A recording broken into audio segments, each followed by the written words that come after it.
One, two, and three. Finally, the last quadrant, let's talk about it. It's all about delegating, right?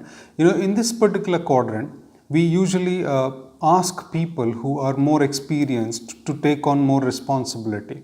Like one of your team member, let's assume, has been in that particular role for more than, let's say, 6-8 years. He doesn't need any kind of direction from you, or he or she. All that they need is a kind of support. All you have to just trust them and let them do what they want to do it. At the end of the day, you are accountable for it, so you have to follow through and see what is happening. But you don't have to sit with them, give them the direction, give them the coaching. Perhaps these things may be done at a very minimalistic level. And here are the people who have all the knowledge about the work. They are the ones who know everything what happens around. They just need some support. Basically, at the end of the day, somebody to say, yeah, you're doing good. That's what they need.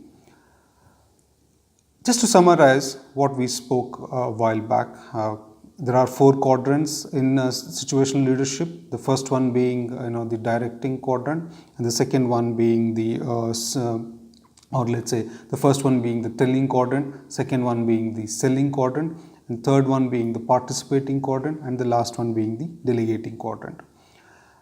At each of this level, the way people are treated as per the leader are different, and the way they need help and support are also different.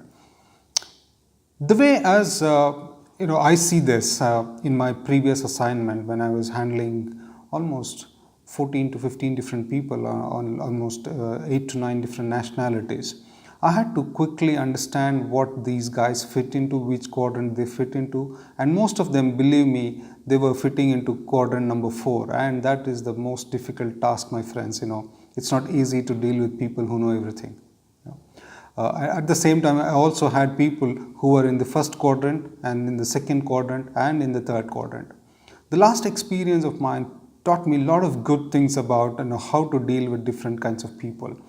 I had a Saudi national who was extremely high on energy, perhaps did not have enough competence. This guy all the time I had to sit with him, give him directions, at times reprimand him.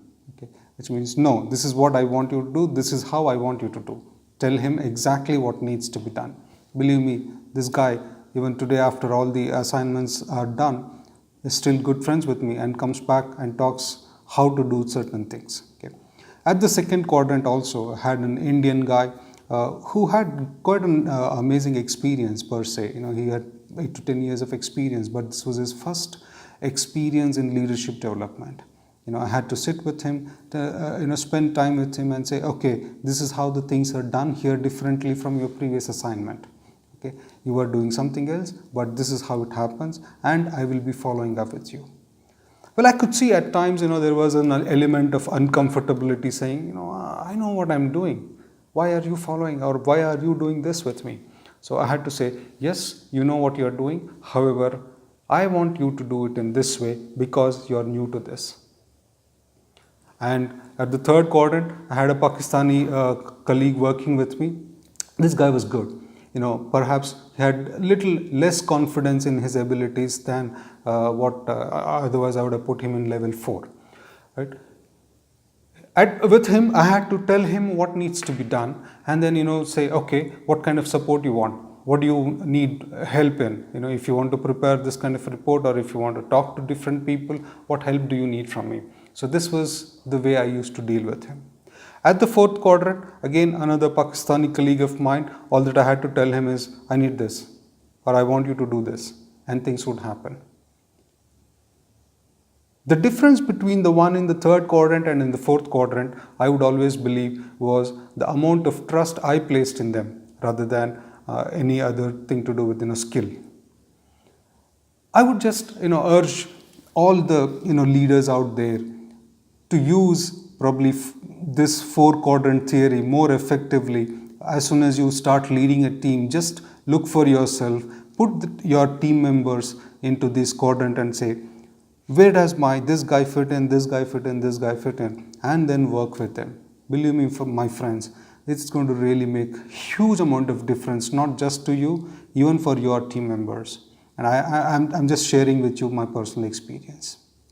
Thank you. Thank you for watching this video. If you like this video, please do subscribe to the channel. Thank you very much.